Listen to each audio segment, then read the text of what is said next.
네, 슬기로운 생활을 위한 생활 백서. 매주 목요일은 매일 먹는 식품, 건강 찾아주는 약품, 제대로 먹고 올바르게 사용하는 방법을 알아보겠습니다. 날씨가 따뜻해지면서 식중독 문제가 발생하고 있는데요. 일반적으로 식중독은 여름에 발생한다고 생각하지만 겨울철 노로바이러스처럼 계절별로 주의해야 하는 식중독균이 있다고 합니다. 자, 식품의약품안전처 박희라 연구관 연결해 계절별로 주의해야 할 식중독균에 대해서 자세히 들어보겠습니다. 안녕하세요. 네, 안녕하세요. 예. 최근에 한 공사 현장에서 외부 식당에서 배달된 도시락을 먹고 이 집단 식중독이 발생한 적이 있었는데요. 네. 원인이 점심에 제공된 육류 중에서 클로스트리디움 퍼프린 젠스균 때문으로 알려졌습니다. 이름도 굉장히 좀 어려운데 이 균은 네. 어떤 세균입니까? 네, 클러스트리디움 퍼프린젠스는 요즘처럼 이제 일교차가 큰 봄철에 특히 주의해야 하는데요. 예. 이 퍼프린젠스균은 산소가 없는 이런 현기 조건에서 잘 자라고요. 예. 토양 등 자연환경이나 사람, 동물의 장이나 분병 등에 널리 분포하는 그런 세균입니다. 예.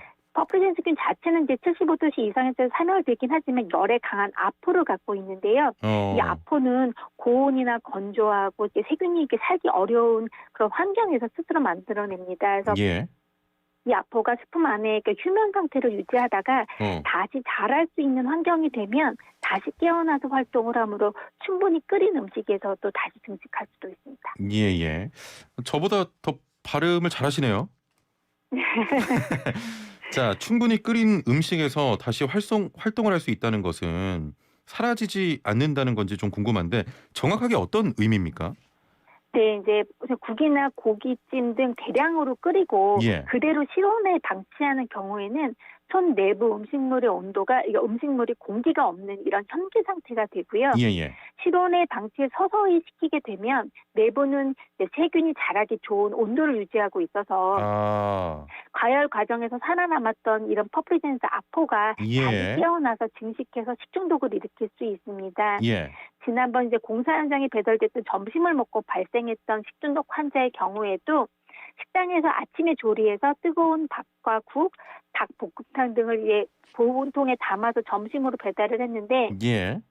이때 이런 그 대량 조리됐던 닭볶음탕 속에 있던 퍼프린젠스균이 식중독을 발생한 것으로 이렇게 추정을 하고 있습니다. 그렇군요. 이제 좀 이해가 되는데 퍼프린젠스 식중독 발생 현황은 어떻습니까? 네, 발생 현황을 보면 최근 5년간 총 46건의 식중독이 발생을 해서 1,584명의 환자가 발생을 했는데요. 예. 3월에서 5월에만 24건으로 52%가 봄철에 집중 발생을 했습니다. 가장 많이 발생한 장소가 음식점이 27건으로 가장 많았고요. 예. 집단급 식소에서 6건, 학교 집단급 식소에서 5건, 기타 장소에서 8건으로 나타났습니다. 예. 또 발생 원인을 보면은 닭고기나 돼지고기 등 육류 음식이 가장 많았고요. 도시락 등 복합조리식품이나 곡류, 채소 등의 순으로 식중독이 많이 발생한 것으로 이렇게 나타났습니다. 예. 좀 말씀 듣다 보니까 가장 궁금한 게 이 퍼프린젠스 식중독이 봄철에 주로 발생하는 이유가 뭡니까? 네, 이제 봄철에 특히 많은 이유는 기온이 아침 저녁으로 선선하기 때문에 아침 저녁으로 조리한 후에 끓였으니 괜찮다 생각해서 기온이 올라가는 낮까지 실온에 그대로 방치하는 등 주의를 소홀히 하는 경우가 많아서 식중독이 많이 발생하는 것으로 그렇게 분석하고 있습니다. 예. 그렇다면 가장 중요한 내용인데 이 식중독을 예방하기 위한 방법에는 어떤 게 있을까요? 네, 조리할 때 식품을 조리하실 때 육류 등은 중심 온도가 75도에서 1분 이상 완전히 조리하시고 조리된 음식을 냉각할 경우에는 차가운 물이나 얼음을 채운 싱크대에 올려놓고 산소가 골고루 들어갈 수 있도록 규칙적으로 저어가며 냉각을 시키고요. 보관할 때는 가급적 여러 개의 용기에 나눠 담고 따뜻하게 먹는 음식은 60도씨 이상, 또 차갑게 드시는 음식은 5도씨 이하에서 보관을 하시고요. 섭취할 때도 조리된 음식은 가능한 2시간 이내에 섭취하시는 것이 좋고 보관된 음식을 이제 섭취하실 경우에는 70도씨 이상으로 재가열해서 섭취하시는 것이 좋습니다. 예, 알겠습니다. 자, 오늘 말씀 여기까지 듣겠습니다. 감사합니다.